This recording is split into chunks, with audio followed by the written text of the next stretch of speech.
o meu livro Zorgenwolder, A Redenção, que está lá no site da Chiado.com. Também adianto a vocês que eu tenho mais livros lá no Clube de Autores. Olá, sou o João Dantas do canal Universo das Telas. Aqui, nesse vídeo, vamos ver curiosidades gerais e até sobre os membros ainda da família Os Sopranos, série que fim dos anos 90 deixou para trás muito aquele ar irônico com aqueles dramas até medianos para pegar pesada na vida de uma família mafiosa.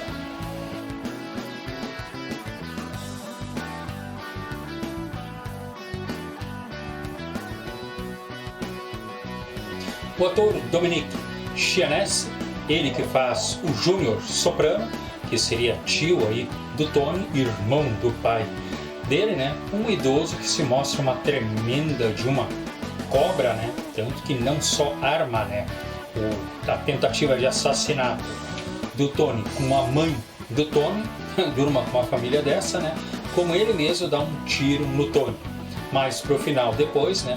Ele se é diagnosticado com uma certa demência, passa por um julgamento e consegue escapar dele, mas com o decorrer do tempo parece que o Tony vai entendendo, né, que quando ele deu o tiro no Tony, de fato ele estava se aproveitando da situação e se passando por demente.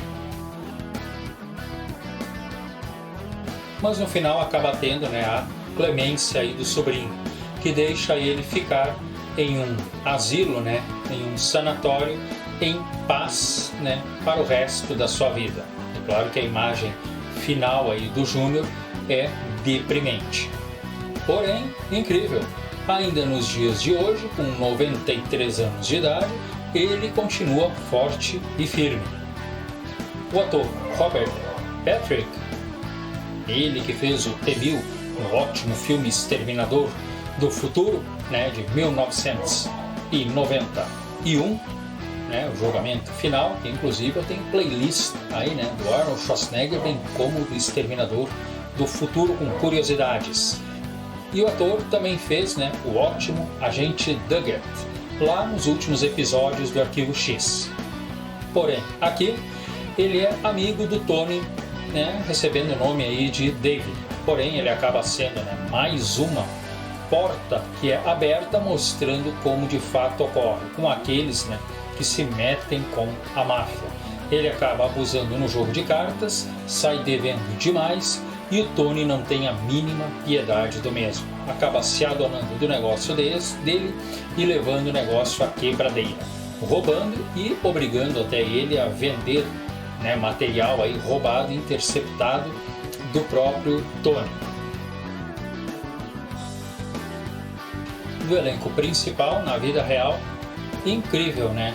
Apenas o ator que fez o Tony, como eu já disse, participa de todos os episódios e é o protagonista principal, é que é falecido, né? Infelizmente teve problemas de saúde, né? E 2013 não teve jeito. Porém, não quer dizer que a morte dele, a morte do Tony, que ocorre num restaurante, né? Onde está na frente dele a esposa e o próprio filho Júnior, né? Inclusive aparece ali no restaurante, né, a filha dele chegando atrasada, e cada vez que alguém passa na porta, a porta tem aqueles sininhos, né, que faz aquele blim blim blim em cima da porta, né? Ele levanta para ver quem é. Fica de cara que tem um homem ali observando ele. Não se sabe se ele é parente de um sujeito que ele mandou matar, porque nesse final aí o Tony parece ser o último grande chefão que restou, ou simplesmente um assassino de aluguel aí da máfia russa. As teorias são muitas. O que importa é que, numa dessas olhadas, quando toca o sino da porta, né, que inclusive dizem, né, que é a filha dele de fato que está entrando ali, simplesmente o Tony olha e a tela fica preta. Muitas pessoas ligaram para a HBO dizendo que caiu, até que acabaram recebendo, né, a explicação que não. O episódio terminou ali mesmo. Por um certo tempo chegou a se especular, né? Será que não é uma jogada de marketing aí do pessoal, né? E o Tony de fato está vivo, até que tempos depois aí foi assumido em definitivo, né, que o Tony foi assassinado ali de fato com um balaço na cabeça. Sempre acho triste, né? O filho dele, que finalmente estava tomando um pouco mais de juízo, né? O filho dele, que inclusive chegou a tentar até o suicídio, né? Acaba vendo cara a cara, né? O pai dele tendo a cabeça, né, explodida. Também sempre achei uma coisa meio sem noção, né? Ter aquele sino, cada vez que abre a porta ele toca, já que esse tipo de coisa geralmente fica em locais que só tem um funcionário, né? Funcionário recua, sai da frente, vai para outra sala e aquele toque ali daquele sino é que faz a pessoa vir para frente sabendo que alguém entrou na loja. Ali, sinceramente, é um restaurante, não tem porquê, né, entrar e sair a reveria ali pessoas e ficar tocando aquilo. E o assassino acaba tendo também uma certa homenagem, né, do filme aí O Poderoso Chefão, em que ele vai para o banheiro, né, e depois o Tony simplesmente é executado. Alguns acreditam, né, que aquela situação que o Michael Corleone, né, que encontrou uma arma atrás, né, da caixa d'água lá do vaso sanitário, e esse assassino aqui acabou fazendo a mesma coisa. Inclusive, há um momento em que o Tony aparece entrando nesse restaurante, ele olha para o lado, olha para o outro, parece meio perdido na situação e de repente ele parece ele mesmo se ver na mesa lá junto com a família dele. Alguns acreditam que esse ali já seria o espírito do Tony e ficou um certo, pode-se falar, né, resquício de memória e simplesmente o espírito não sabe exatamente o que aconteceu.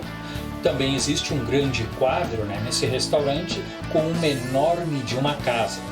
E num dos episódios, depois que o Tony leva o tiro, né, do Júnior, ele fica no hospital em coma, ele tem vários, né, sonhos. E um deles, ele acaba visitando, né, uma enorme casa em que as pessoas vão entrando lá para dentro, porém o porteiro, que é um grande amigo da infância dele, que ele havia executado, se não me engano, na 4ª temporada, ataca ele dizendo que ainda não é hora para ele entrar. Uns dizem que essa casa que está ali é a mesma que está naquele gigantesco quadro. A abertura, além de ter uma musiquinha bem cavernosa, um tanto depressiva, né, é o protagonista Tony, né, dentro do seu carro, fumando, com a sua cara de preocupado, indo para casa, passando por vários pontos de New Jersey. No piloto, né, aquela abertura lá do piloto, é visível que se trata, né, de outro local. Do segundo episódio em diante, o lugar pode ver que é diferente, inclusive tem outro nome. Tem o nome Casa de Carnes Satrienes. Inclusive tem um grande porco lá em cima que eu acho uma conotação excelente, né? E na história, né, aquele local ali, né, além de eles terem trocado, como eu já disse, né, já que ele tinha um porão, né, o local em si estava abandonado e seria melhor para fazer as gravações. Na história ficcional, esse lugar ali já teria sido comprado pelo pai de Tony lá na década de 60.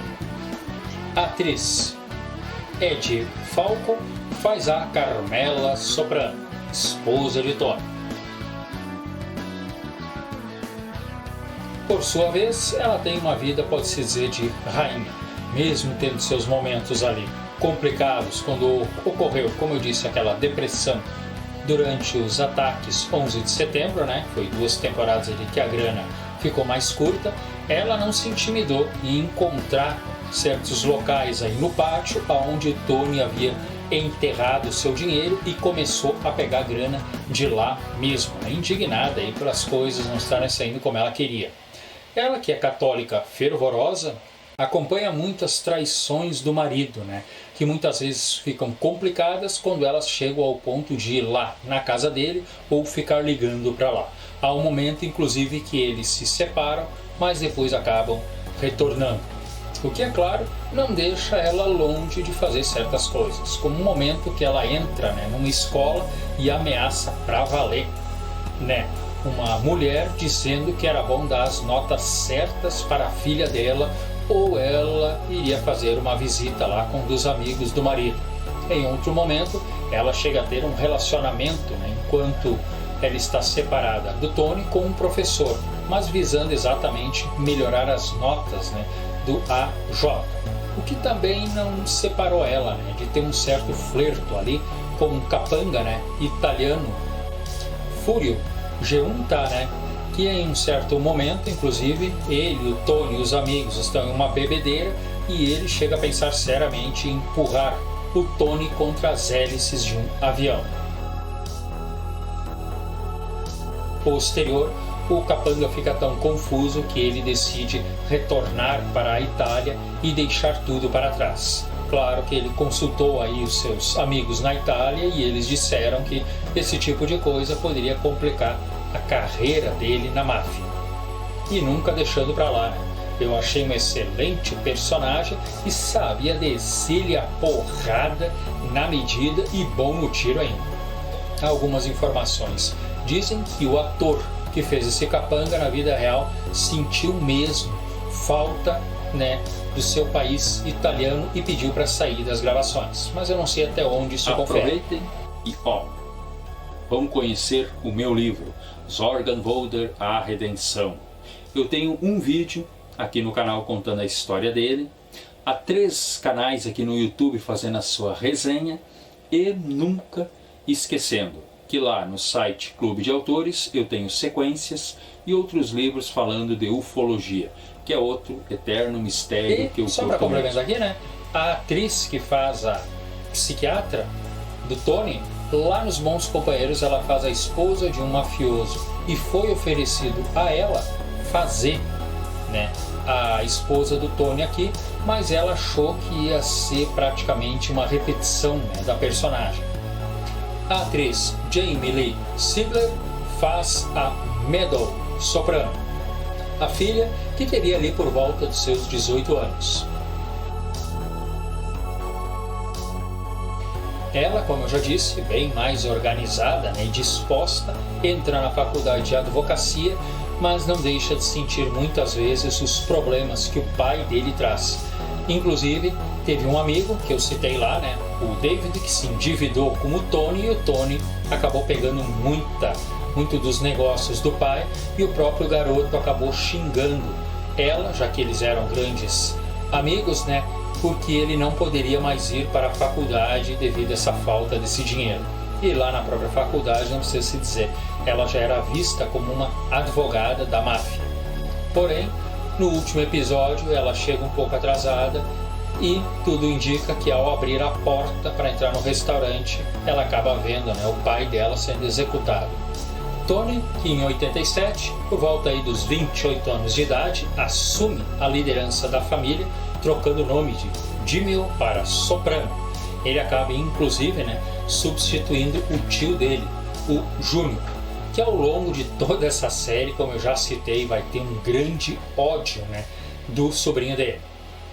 O ator Michael Imperioli, ele faz o primo da Carmela, né, esposa de Tony Soprano, né, o Christopher Moltisanti, também conhecido mais como Chris. Aliás, ele, né, que faz um personagem, inclusive lá nos Bons Companheiros como garçom, e ele acaba de fato sendo executado com vários tiros, né, pelo personagem do Joe Pesci, só porque está de mau humor.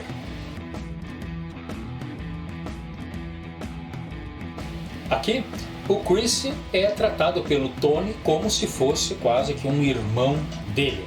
Ele vai subindo aos poucos, né, no nível aí da família, mas é claro, ele faz parte da categoria, gente, já que tem uma categoria aqui de adultos, né, 40 e poucos anos, 50, e tem uma categoria de jovens de 20 e poucos anos, que tem pressa muitas vezes em subir e acabam fazendo muita besteira, como assaltar um próprio ponto de jogo, né, em que estava lá o próprio Chris.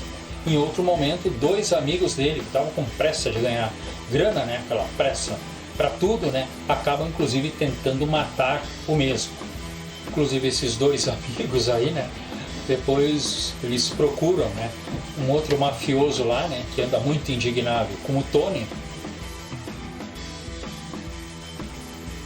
chamado Rich Aprile, né, ele que acaba casando com a irmã do Tony, sendo morto por ela, porque acaba metendo a mão na cara dela e em troca levou um balaço. Essa é de fato, tem sangue dos Sopranos aí. E os 2 vão até o Rich, revelam a tentativa de assassinato, achando que o Hit ia achar isso muito legal, mas o Hit acaba contribuindo, né, para que o Tony encontre eles depois e os mate. Paralelo, o Chris acaba mergulhando muito no mundo do cinema. Ele quer fazer roteiros, ele tenta tomar aulas de atuação, porém ele é pavio curto. Há um momento, inclusive, que ele espanca, se não me engano, um dos professores que dava aula para ele. Ou então ele ficava em casa escrevendo roteiro. É claro que, em parte, os mafiosos ficariam muito felizes, tem um lugar para, quem sabe, lavar o seu dinheiro, né? Mas, por outro lado, eles temiam. O que será que ele vai escrever nesses roteiros contando filmes da máfia? Inclusive, há um momento que ele viaja, tenta contratar, né, o real ator Ben Kingsley, né, que na vida real fez aí, né, início dos anos 80, o incrível filme Gandhi, mas só mostra uma atrapalhada após a outra, já que esse mundo do cinema também está repleto, né, gente, de jogadas e de espertos e de bandidinhos, e eles acabam cometendo muitos micos, até que chega um ponto, ele acaba jogando tudo fora e desistindo. Porém, não antes, tentando amenizar aí, né, a despesa aí da sua viagem, né, simplesmente eles atacam uma veterana que tinha ganhado um prêmio, um grande cesto com dinheiro e outras posses lá, dão um soco na cabeça da mesma e roubam aquilo para ter aí alguns milhares de dólares, né. Posterior, inclusive, ele até consegue fazer um filme B da máfia com zumbis, mas acaba não trazendo tudo aquilo também que ele queria.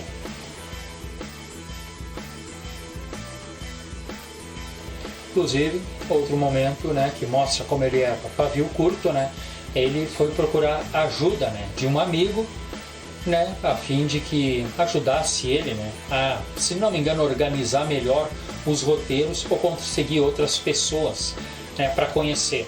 Já que ele foi dar uma, inclusive, de espertinho, né, achando que tinha conquistado uma mulher lá na terra dos cinemas, e quando viu, foi essa mulher que acabou roubando ele, né?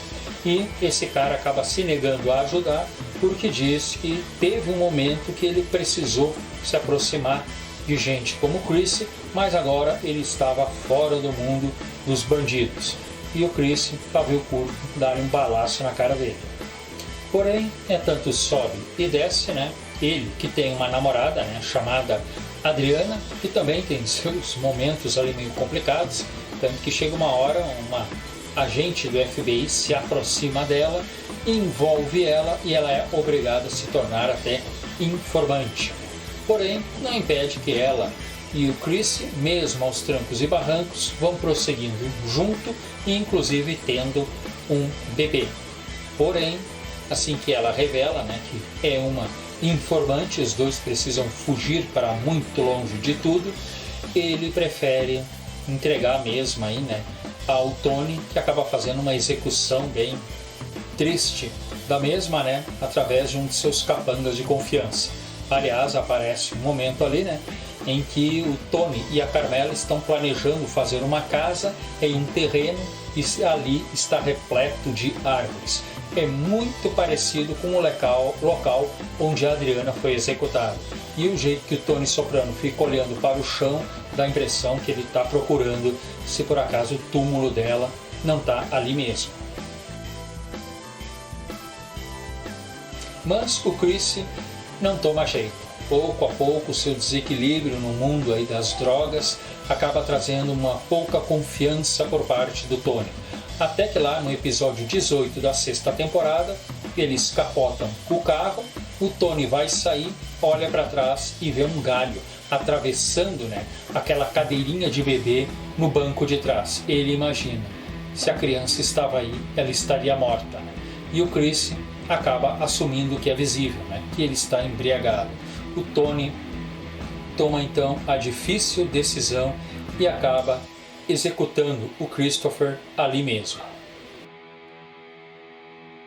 Curiosidade interessante é que no episódio piloto, primeiro episódio, né, feito ali em 97, né, o Christopher, o pessoal sempre notou que ele entrava, fazia uma filmagem ali em que ele era motorista do Tony, mas ele dirigiu o carro com um certo jeito desengonçado.